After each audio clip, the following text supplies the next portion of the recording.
identification. The mostly civilian workers here in Rockville, like those in Honolulu, work blind. They know very little about the case they're analyzing until the very end of the process.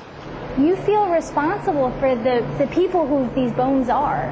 You feel like it's your responsibility to help find their name because they don't have a name, and that's like the most important thing you can have is your name.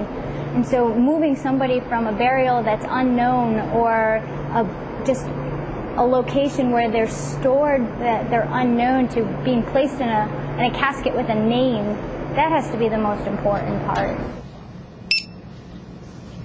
Not far from the DNA lab is a repository that's making the identification process easier for current soldiers, sailors, airmen, and Marines.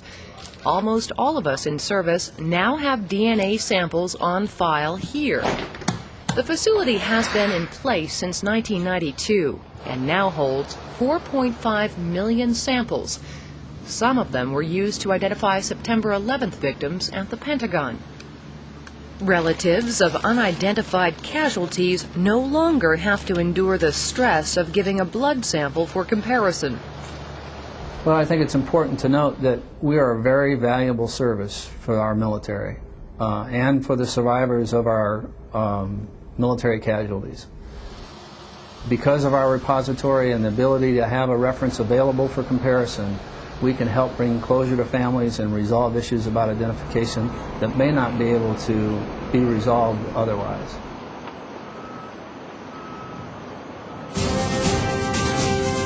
Still to come on Recon, Breaker Patrol is finally brought back home.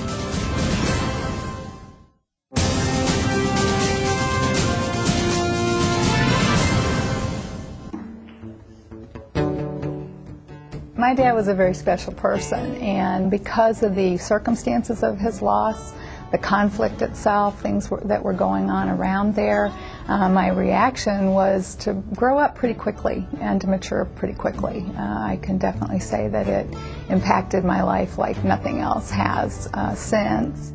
Pam Kane wants to know what happened to her father, Air Force Colonel Oscar Moderer. His A-1 bomber went down in Laos in 1966.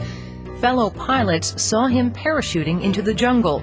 He may have been captured, but he has never been fully accounted for.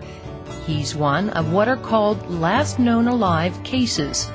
A lot of people, friends of mine even, will say, well, you know, it's been 40 years. Why don't you just let it go? Why can't you move on from this? And I just need to let people know that you can't. People that would just as soon not hear from us anymore and wish we would go away, well, there's an awful lot of silent majority in this country and an awful lot in the active duty community who are thankful we're here. So if I can still be of help, give me a call back. Thank you. Bye-bye. Ann Mills Griffith's brother, Lieutenant Commander James Mills, disappeared on a reconnaissance mission over North Vietnam in 1966. He's also never been found. For 28 years, she's been executive director of the League of POW MIA Families, fighting to keep awareness of POWs and MIAs alive since before the end of the Vietnam War. Ms. Griffiths understands that protecting intelligence sources can slow or block release of full information to families. She understands government sometimes can't publicly release all the facts. Where our loved ones were missing, for instance. We weren't in Laos and Cambodia, so how can anybody be missing in Laos and Cambodia, or certainly captured there? It's great to be back home in March. In 1973, American POWs were released. There were scenes of joyous homecomings. But Vietnam left bitter social divisions in the country. At this Operation Homecoming Parade in San Francisco, Army cameras photographed returning POWs and anti-war protesters. Ms. Griffiths thinks that divisiveness should remain in the past.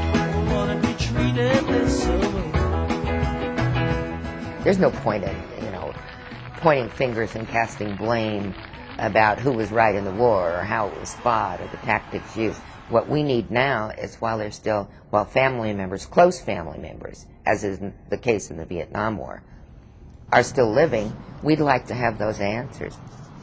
Family members we spoke with tell us the passage of time doesn't diminish the desire to find closure or to learn the whereabouts of missing loved ones.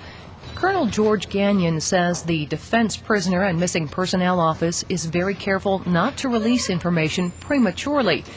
Whatever is shared with families must be verified. We give them factual data, and we try not to let them draw their own conclusions, because sometimes the conclusions that they draw and the conclusions that we're drawing may not be consistent. We try to help them understand what we understand. We don't want to lead them in a direction unless we have certainty that the direction we're leading them is going to lead to their loved one. When the report patrol returned the 3 surviving members to turn the case on, it was noted that they only had approximately 20 rounds between them, and that because of the fire, it would have probably been the last attempt made to get them out. 4 members of Breaker Patrol didn't make it out, and there was no chance to recover the bodies of 2nd Lieutenant Heinz Allmeyer, Sergeant James Tice, Lance Corporal Samuel Sharp, and Petty Officer Mac Miller. I never knew him, but when you have a family that remembers them and keeps them alive and part of the family, you know, the next generations, they still remember too. Sandy Kahili would often tell her daughter about her Uncle Mac as she grew up. As an adult, Dana Fisher set about creating a scrapbook that chronicled his life.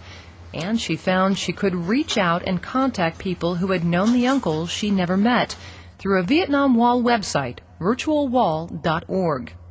And just to hear the stories from them and reading their tributes and knowing that it's been that many years ago and these people are still thinking about him and they still remember him and they still visiting at that wall. And then, a few years ago, a hopeful sign. They wanted DNA samples. And for me, that was a trigger that they may have some information. They were getting close if they wanted DNA samples. Followed several months later by official notification. I collapsed again, and I said, it's almost like it's happening all over again. It's just like, you know, opening the door and getting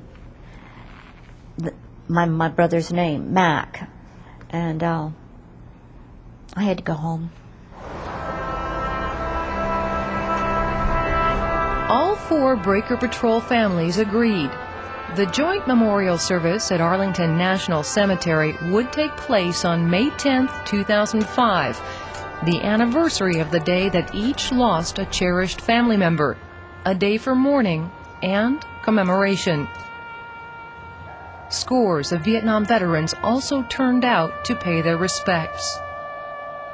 If you remember a man's name, it's the greatest honor you can give him. If you remember his life, he goes on in history. Lance Corporal Sharp's remains would be buried in his native California. The other 3 side by side here in Arlington. I have a place now to go to. My brother is in the United States. He's home.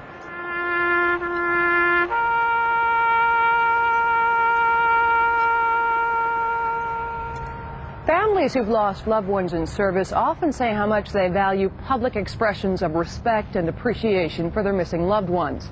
In Washington, D.C., the monuments are one expression of that appreciation.